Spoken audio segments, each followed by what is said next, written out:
My name is Eric Vettel. Like Patrick said, I'm the president of the American Energy Society, nonpartisan, sector agnostic. I guess probably the best way to describe who we are, Dan Jurgen is one of our members, and he says that he relies on us to provide situational awareness for the energy sector. We provide that landscape view.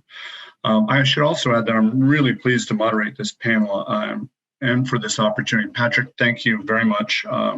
Ellen, thank you. Heather, thank you for the invite. This panel, we're focused on the future of hard tech.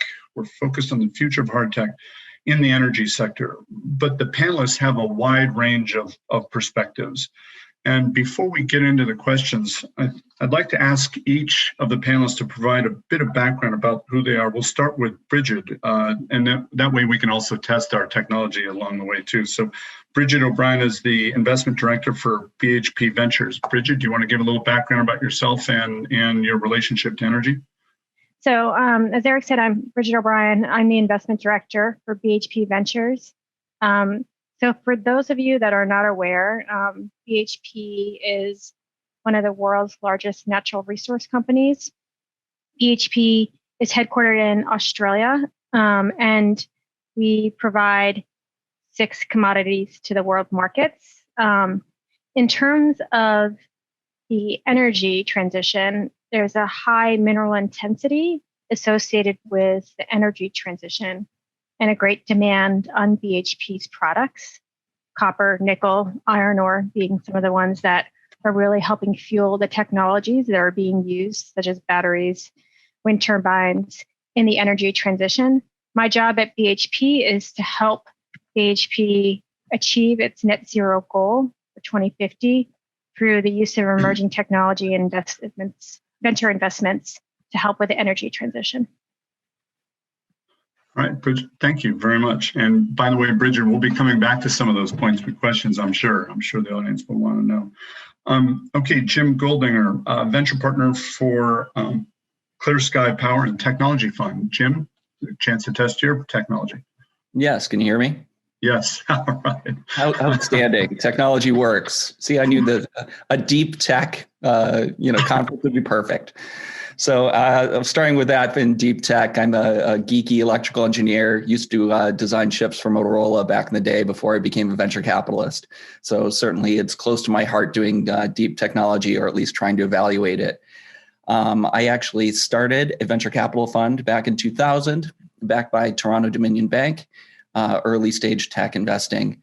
And then I founded another firm called Fairhaven Capital in 2007, also sort of, IT type investments, not just clean tech. And then about 5 years ago, I actually left my own firm to join a firm doing energy investing, mostly because of personal interest, mostly because there's a huge push in this space. I figured I'd join some people who knew more about the space than I do. So this was ClearSky Power and Technology Fund. It's backed by 3 of the top 7 utilities in the country. We actually do have some international partners as well. And we invest in sort of clean tech type investments. And I stepped away as a managing director and an investment committee member and became a venture partner a couple of years ago, but I'm still active with the firm. All right, Jim, thank you. All right, Nick, let's go to you. Let's go to you, Nick. All right, yeah. Nick is president and CEO of HMI. My name's Nick Radford. I'm founder and CEO of HMI. I had the fortunate opportunity to start a lot of my hard tech career in spaceflight robotics and spent 14 years within the NASA ecosystem doing that. And really decided that government service just wasn't for me, and I wanted to try my hand at being an entrepreneur. And so I took a lot of that spaceflight inspiration, and through a careful and measured view of what was going on in the ocean community, I decided to add a little bit of this peanut butter to that chocolate and see if I can make a Reese cup out of it. So I've been doing that for the last 7 years, and it's been an incredible moment and journey. There's nothing like building robots for the ocean and getting them to work in an autonomous fashion to sharpen your skills on pretty much every multidisciplinary aspect you can think of. So excited to be here. Thanks for having me, and appreciate the invite, and true apostle / believer and preacher of hard tech. Yeah. So Deanna Zhang, I lead the energy technology investment banking practice for Tudor, Pickering, Holt, which is an energy investment bank. So I just focus on the technology side for TPH. And what that means for my day-to-day is I spend a lot of time with different startups in the space and investors focused on startups in the energy tech space, getting to know them, talking with them on their strategic goals. And the way we make money is by doing deals. So naturally, my day-to-day conversations in this space are oriented towards mostly raising capital, given the stage and the maturity of the companies we talk to. But occasionally we talk about M&A and other types of liquidity events. And this topic for the panel around hard tech and hard tech is specifically applied to clean tech is definitely also very near and dear to my heart.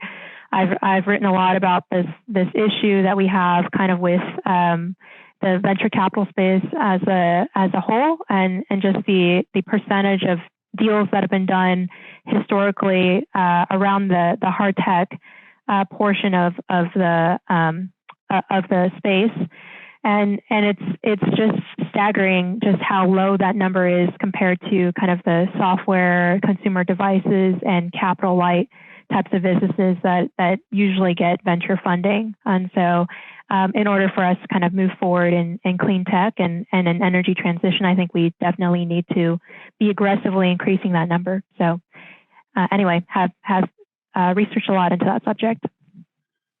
Thank you, Deanna. Thank you very much. And thank you all. Okay, so this is an AMA panel, Ask Me Anything panel. While we wait for questions, and I can see some coming in already that are very detailed, I wanted to ask the first question. And some of the questions, by the way, I'm speaking to the panelists right now, are very specific to each of you. So we'll get to those, but I do want to set context. So the first question is going to be for all of you.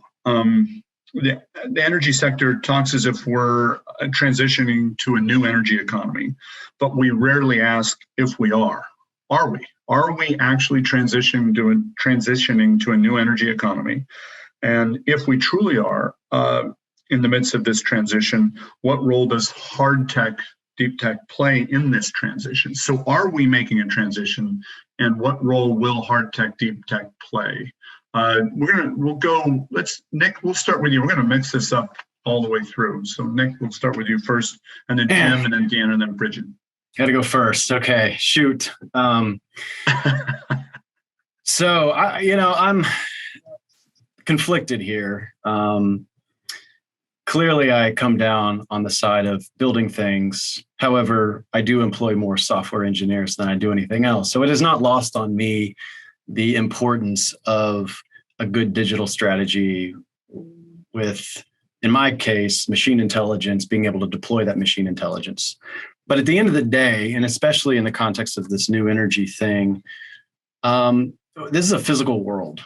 And I think if we overlook the fact that it's a physical world, and at the end of the day, we're trying to actually do something.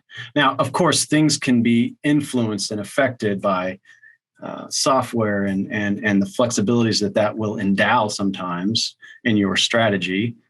But we need to build some things. And I think it's kind of this long time coming that there's been so much emphasis on just pure software things. In fact, I like to quote Deanna a lot. I steal a lot of her material.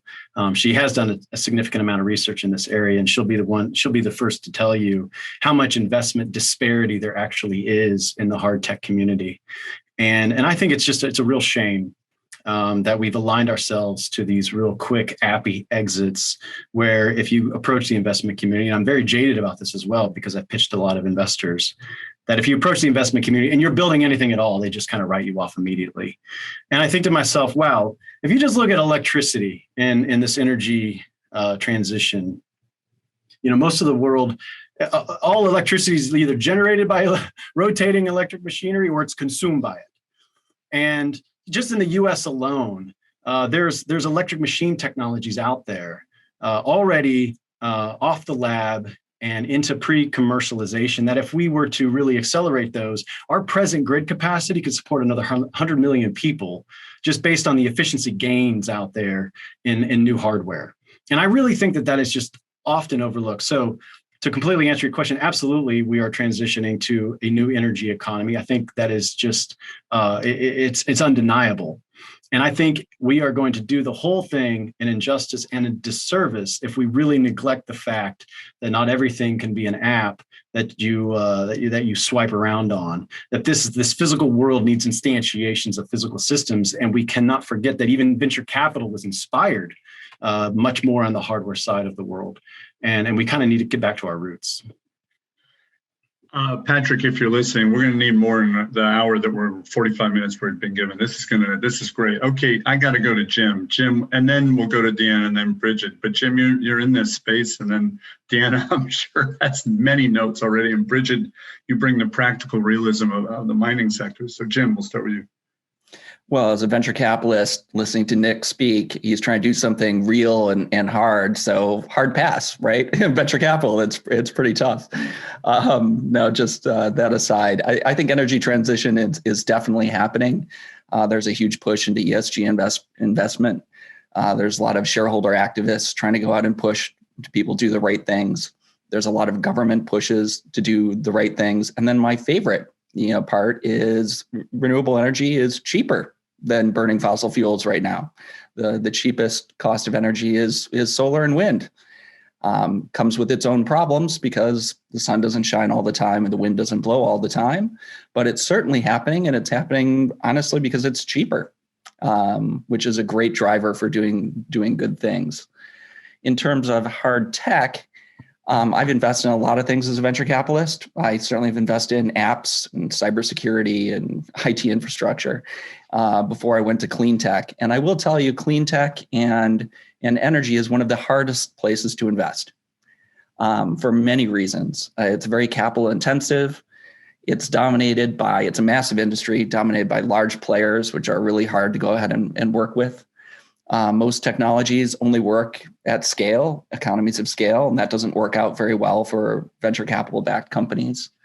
And then finally, you're dealing with regulated industry and government rules. Again, something that's really difficult when you're a startup, because as much as venture capital certainly has its place, they do have a limited amount of time to actually go out and create value, and they have a limited amount of capital.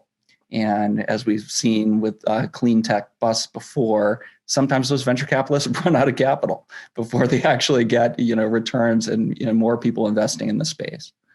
So, thank you, Jim. Wow. All right, Deanna. So there have been a lot of interesting topics already covered. Just to remind the question: are we in the middle of an energy transition, and what role does hard tech play? By the way, you offer an interesting perspective. Tudor, Pickering, Holt, a tremendous firm, nimble, innovative as well as an investment bank. So very curious to hear what you think. Yeah, I mean, I think we definitely are in energy transition. I think just the amount of conversations we've had with the different corporates and incumbents in the space around what their role will be going forward.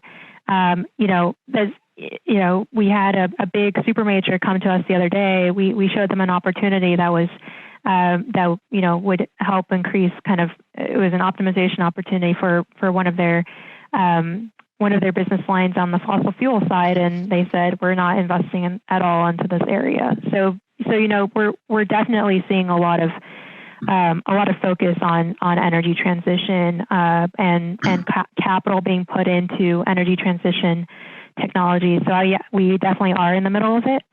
I think as for the role that hard tech plays, a lot of it has been touched on by Nick and by Jim already, but it's infrastructure, right? I think the problem with just taking a capital light or just a software approach to energy transition is that you're relying too much on behavioral change and on kind of the end consumer to take on the burden of lowering emissions. And it's just, kind of thinking about a real life example, refrigerators, in your home, thinking about how to lower energy use from your refrigerators. It's a lot easier to replace that refrigerator with kind of a energy efficient refrigerator than to decide that you're going to open your refrigerator only once a day for the rest of your life.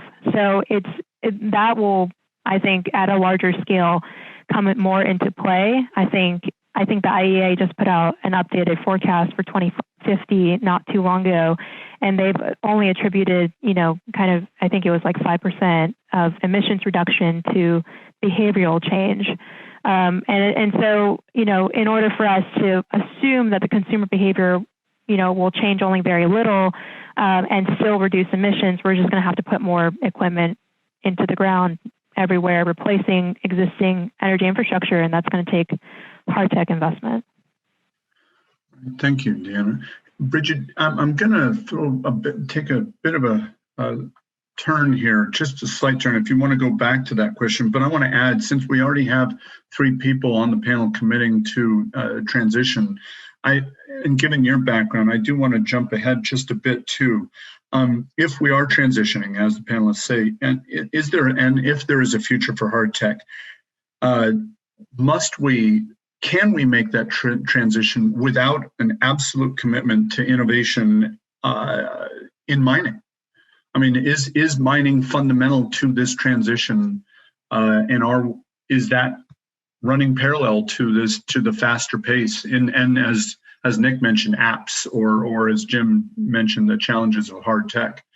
Brigid, how are we doing in that sector? Yeah, so I think there's a lot of reports out there that highlight just the mineral intensity of the energy transition and all of those materials that help power that transition, nickel, copper, they have to come out of the ground. One of the things about mining is 99% of the material that's extracted is waste and is incredibly energy intensive.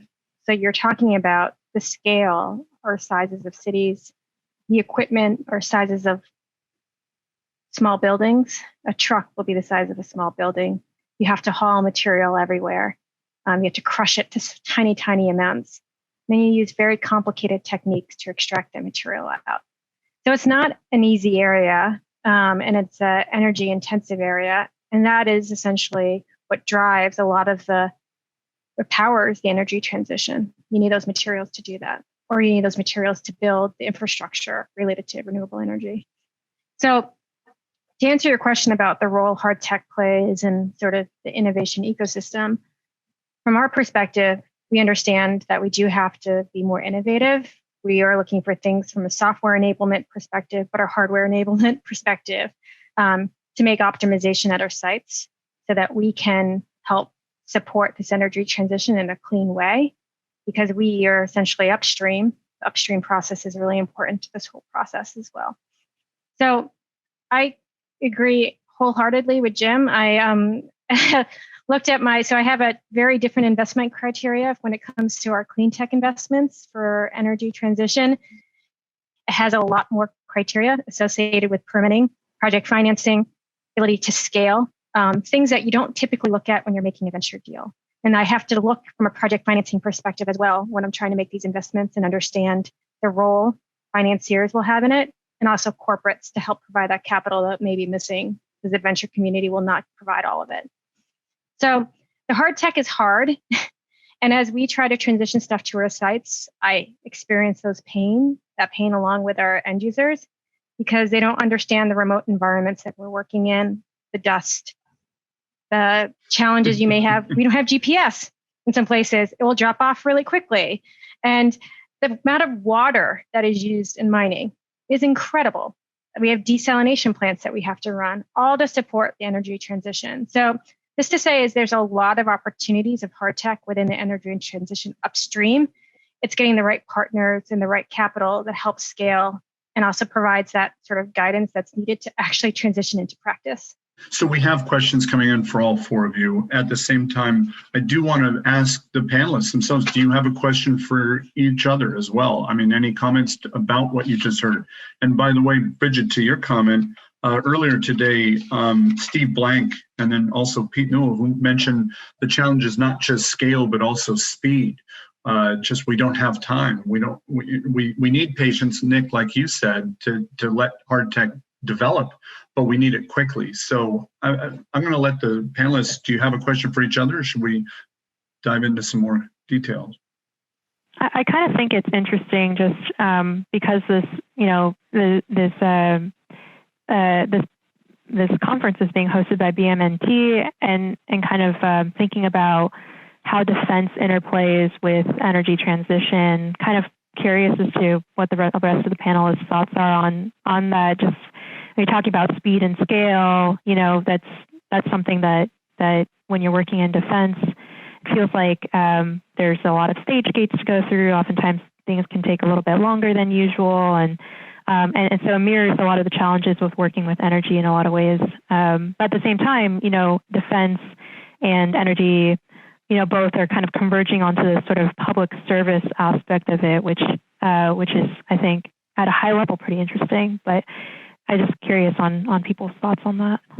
Jim, would you care also and Brigid and Nick, because Jim, if there is a public service element, didn't you say, Jim, you worked with utilities too? You work with utilities on the investment side. I mean, that's another somewhat similar to defense in some ways. No, it's very similar. Just like Brigid is dealing with, try to make mining more environmentally, friendly. Utilities are trying to do the same thing. And they need to go out and find new technologies, which is never an easy thing to do. And one way that they do that is they invest money into venture funds. So they get that visibility, they get those introductions, they can try to, implement those technologies, and they learn by doing that. And that was one of the tricks to my last fund on how in ClearSky, on why they were successful. Because when I actually was thinking about making an investment into a company, I could take it to the end customer right away and say, is there a chance that you would use this? What are the things that I don't know about why I shouldn't invest in this or should invest in this? And I think it's really important in this space to deal with the incumbents, deal with the large mining companies, dealing with the utilities, to actually go ahead and dealing with the government to figure out whether or not there's enough tailwinds in the space, because there's, it's a hard place to make money. I won't lie to you. All the places in venture capital, doing an app is a little bit easier than actually going ahead and trying to go ahead and change the world with a new type of battery and energy storage. I agree with Deanna. I mean, my previous life, I worked for the U.S. Army. I worked within the U.S. intelligence community, and I worked within the Justice Department. And I can tell you that there's a lot of analogous sort of organizational and bureaucratic challenges that happen in the energy and heavy industries, similar to defense. I think where the U.S. government plays a really important role in energy transition is providing that capital that's patient and those opportunities to pilot and understand how you actually implement at scale. And that's where I think defense could be a really great partner. We're in a position that as a mining company, we're used to 100-year assets. So we're a little bit comfortable with longer pilot timelines where other people may not be. And we understand how the regulatory barriers may affect transition and implementation. And I think the government obviously knows that very well as well. So I think there's a lot of very similar sort of characteristics in terms of tech transition and patience that I think the defense could actually help enable the energy transition, because patient capital and understanding the challenges associated with large projects at scale. I would even add that, just more broadly speaking, defense for sure, but just the government in general, from a capital consumer standpoint, right? I'm on the business end of using it and making stuff. And so I do like partners that come in with non-dilutive capital that allow me to generate IP in a way that I can retain with just giving the government their government purpose rights, which is actually a very flexible IP creation strategy. So it helps mitigate my risk of developing things, because they're also, the government's typically a great place where it doesn't quite work the first time and they say, hey, why don't you try that again? And here's a little bit more money to try it. And so from my standpoint, I get to really subsidize a lot of my tech development. The negatives of it are when Jim comes in to evaluate my company and he goes, why do you have so many defense-oriented contracts? And I'm like, Jim, listen, this is actually my strategy, right? Because you don't give me all the money I need. I got to go find it from somewhere else. And so now you're going to hurt me for having defense. Pick something, please, right? So, but I think it is good. It is amplifying. In the ocean space where I'm at, it's an inevitable crossover, because in the subsea ocean community and where I do development, there's just too much overlap that if you come up with some new feature or way of, or, in the specific area that I'm in, we have semi-autonomous machines that are going out and doing things that don't need to be connected to umbilicals or surface expressions. And the defense community goes, tell me more. And here's a bunch of money to try some stuff out. So it's a natural overlap that I have to deal with. But working with the government is a pain, but they do provide a lot of money, and they do provide, as Brigid mentioned, a longer timeline with that patient capital to help me bring everything out to market. That's not a negative for me, Nick. Honestly, I think it's great that you're trying to do whatever you can do to try to get the right capital and the right help for building a business. It's hard enough to just say, "Hey, I'm going to just rely on a VC."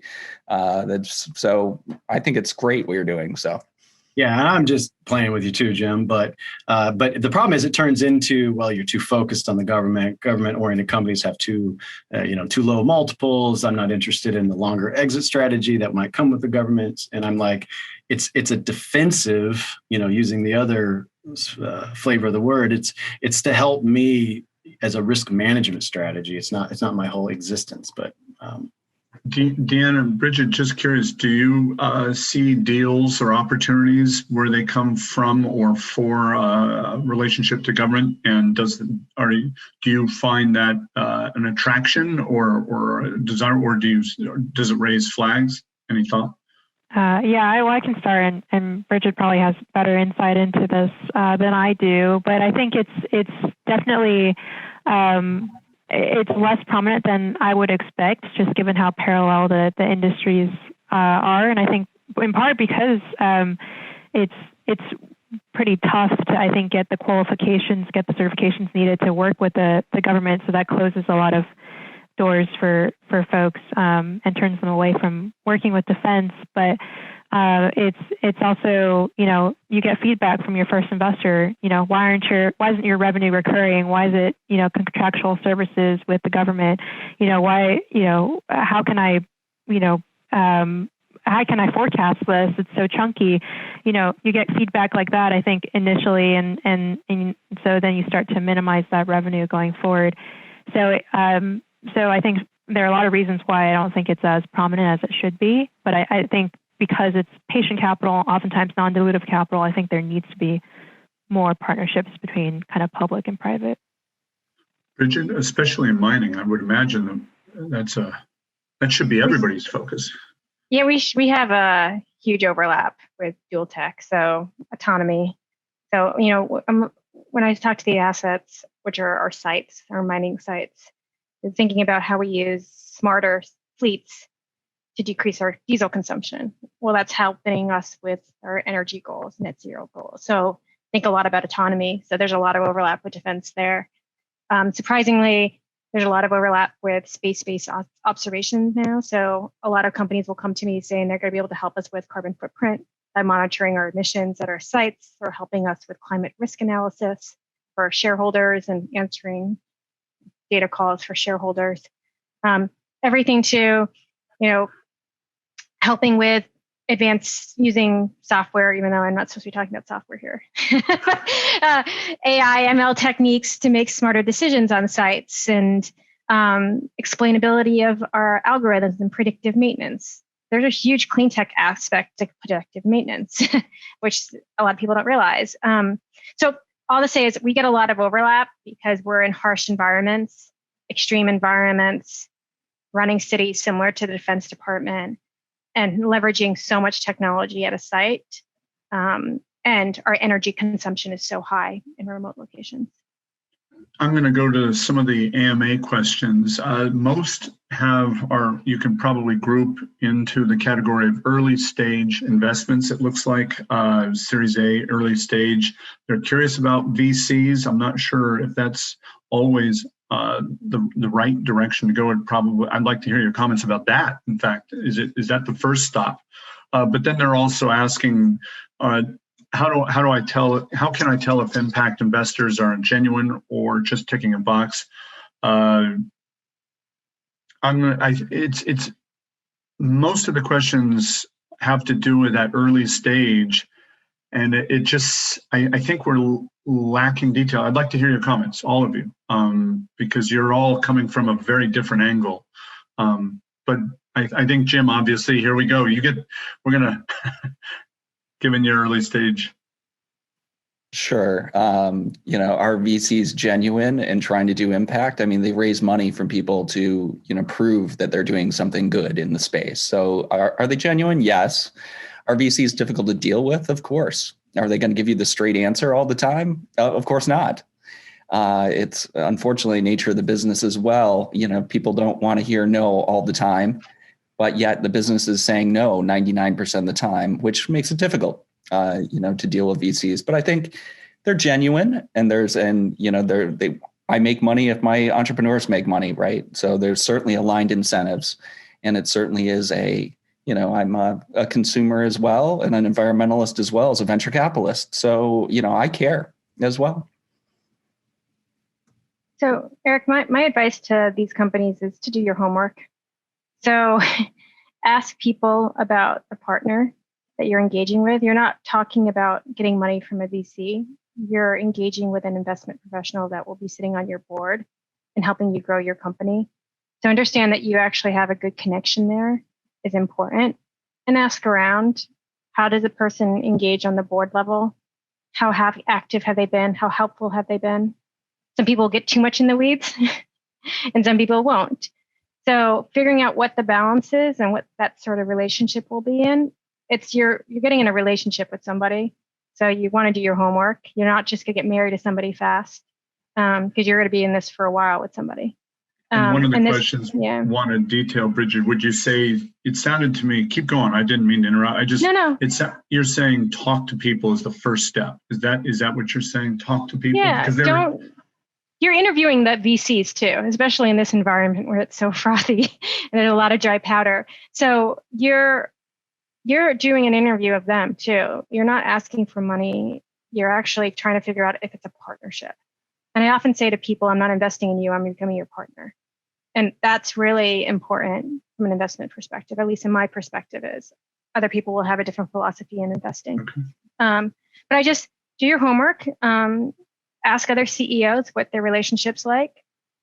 Think about what you need in your future fundraising and if that person's going to help you achieve those goals. You're trying to figure out a team. You're putting together a team of investors. Make sure your team is a good team.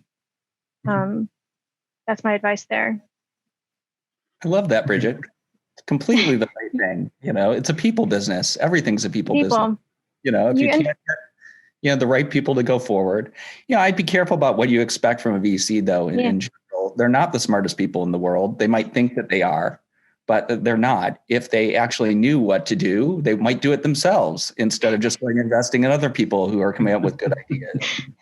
I only get good ideas by listening to other people, pretty much. So, Nick and Deanna, if care to comment, but there is a question for both of you. It goes back to that speed and scale question, I guess initially brought up by Steve Blank today. Is it possible to have both? Is it possible, or is this a fool's question? Deanna? Yeah, I guess when you're talking about speed and scale, yes, absolutely, you can. I mean, I think one way we've seen that happen is just through the licensing of technology. You develop relationships with partners that are able to fund projects at the Project Co. And then if you license your technology out, you can deploy it pretty quickly and get that scale at a very rapid pace. But it's tough. I mean, there's definitely going to be instances where you're going to have trade-offs, in terms of speed and scale. I think also part of it is like a lot of these companies are B2B businesses, and when you're selling to a business versus selling to a consumer, there's just a longer adoption cycle. There's not as many participants, and so getting to scale in terms of a relative comparison to more consumer-facing companies or technologies is a different definition of scale, and you might not get there faster because of just having to deal with selling to businesses versus selling to to consumers. I don't think there's really much more to add to what Deanna said. I think it's a wonderful answer. I think I would like to add to the previous question from the founder's perspective, especially just what I've learned from the early stage areas, and I want to speak to the early stage founders to be. I think one thing you really need to keep in mind, and it was not apparent, and it's only apparent through experience, is that when you start taking investment from the venturing community, it's not your company anymore. And it's really important to consider that as Brigid said, it is a genuine partnership, and you really need to consider who you are forming that partnership with. And it's really easy to just consider the first person as a founder when you're going through your first round, whether it's seed or A, and you kind of get those first couple of meetings and there's some excitement and someone starts talking millions of dollars, and it's hard to kind of lose perspective. And I think it's too easy to form the wrong partnerships. And so it's okay to take a very measured, calculated approach, be honest about what you're trying to get out of it and who you want to align with, and make sure that those things, of course, Jim said there's mutual incentive structures. Sure, of course, everybody wants to make money, but how the money's made along the way is also extremely important. And you just got to make sure that part is right. Because if it's wrong at the very beginning, you're going to spend half your company's existence trying to fix it. And sometimes it's just not fixable. For most founders, isn't it any port in a storm? I mean, I know that most founders have a hard time raising capital. No, nobody's fault. It's just hard. It's hard to do. And the moment that there's someone that shows any interest, any port in a storm, forget people, forget personalities. This is my shot. Yeah. Depends on where you're at in that. Yeah.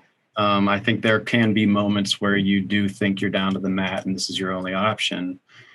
But oftentimes those are the situations where something inevitably presents itself and you just need to have a bit of perspective. But you're right. These decisions are very intimate and they're very hard, and they take an incredible amount of introspective analysis on yourself and your outlook, because it's a very difficult decision to get right. Yeah. And it's nobody's fault. It's just hard. Brigid, you were going to say something? Well, just in terms of the ones that are successful are always good storytellers. I always find that they got to keep my attention. They got to tell a good story. They have to have that thing that they have to overcome and how they're going to overcome it. I often tell my founders, especially as they're approaching a round, they do storytelling workshops. How would you actually tell the story? How would you keep somebody's attention? How do you actually take them through your journey? And I think those are the people that are typically very successful. They tell a good story and they are engaging. So I encourage a lot of the founders if you're looking for techniques, there's a great storytelling workshop in Washington, D.C. That they do workshops so you could teach how you actually tell a good story. I encourage you to do that. Jim, I'm so sorry. Dan, I'm so sorry. We have only a couple minutes left. There are a couple questions, and Jim, if you want to answer that other question when it's your turn, feel free. But the last few, if each of you could just take a minute, what do you see tomorrow? Tomorrow's energy today? Anything new? Anything interesting? Any new trend? Any new obstacle? What people who are listening, and one person wants to know: does nuclear have? If any of you want to take a stab at that too, but what's new? Deanna, do you mind starting? Yeah, that's a $1 trillion question. Is what does the future look like, right? But it's I think there are several things I think are going to be definite, which are, one, you're going to have more energy choice. Obviously, just different forms of energy, different types of energy consumption, different types of energy production. It's just going to be more of a more complicated ecosystem. I think two, it's going to be a much more, dynamic ecosystem in the sense that corporates will be much more involved with the startup community. I think there will be less of a monopoly, or that's probably not the right word, but just less control by these bigger entities over the energy ecosystem. I think going forward, you'll see a lot of the technologies we're seeing today, CCUS, hydrogen, mobility, EVs. biofuels, geothermal, just all types of environmental services. You'll just see that those areas grow in size and scale. And then I guess finally, I think we'll see the consumer more involved in kind of determining what their energy use and what feeds into their energy. I think we're seeing a lot of that with like what's called the prosumer, just these consumers that really, really care about environmental impact and making buying choices because of that. And so a lot of is going in right now into defining the carbon intensity of different points of the value chain and energy. And I think we'll just see more of that transparency end up in the consumer's hands. There are a ton of interesting places to invest in energy. Energy storage is one that I love. Once we have a cheap way and a safe way of storing electricity, everything goes renewable, honestly, just because it's cheaper. So I find energy storage incredibly interesting. Carbon capture, low carbon industrial processes, difficult to get in, but that's why you have to work with the incumbents a lot. I think, even things that aren't as sexy, monitoring and, visibility into your grid, those kind of things are very important. Anything that sort of fits in, reduce, reuse, and recycle, right? Building optimization, energy usage optimization. And then you've got things, Brigid's a perfect example of mining that uses a lot of energy. How about, food, ag tech, water, fertilizer? All these businesses just use a ton of energy, and there's better ways of doing things. And that's the challenge for startups to try to go out and improve the world. One of the reasons I like being a VC, right, is without these startups, big companies don't innovate. They just don't. Microsoft isn't the best at writing software, but they are good at it because there's other people, because they buy other startups that can write software. And, there's always someone breathing down your neck. So you try to make it better. So. Nick, you want to take a shot? Sure, I'll be brief. I think the key and operative word that sometimes we overlook is transition. And I got through college primarily answering D, all of the above a lot. And I think to keep in mind that it is in transition, I think it's going to be a comprehensive energy view that as we transition, there's going to be the old forms, the new forms, and then it's our job to make them all play happy together as we go through this journey. Because there's just certain things that won't work without the legacy systems, and there's new things we need to bring online. And I think that's a really important point we need to keep in mind. Thank you, Nick. Brigid, you get last word. I mean, BHP is going to be there throughout this transition. What do you think, Brigid? You get last word. Yeah, no, I mean, Jim hit all the areas that I think I'm excited about, especially the energy storage aspect in terms of helping us sort of overcome those intermittent issues with renewable energy so that we can decarbonize all our sites. So there's a lot of really great opportunities. I think, again, I'm just going to, for the founders out there, is just to remember that, think about the partnerships that you're forming. Don't have bias in the partnerships. I'm going to say this from a CVC because everybody doesn't want us in deals. But when you have a clean tech transition and you have these capital intensive projects that need to scale, make sure you're bringing in the partners that know how to scale technology and are willing to be a partner to provide that feedback loop that you need to commercialize your technology at the speed that's required to help build the company and grow it. So think really strategically about who you're bringing on your team. And if a VC says won't bring in a strategic, maybe question whether or not maybe it is a reason why. And it's a different area. It's going to be a harder process to commercialize, and you're going to need a different flavor of investment to help get these things off the ground.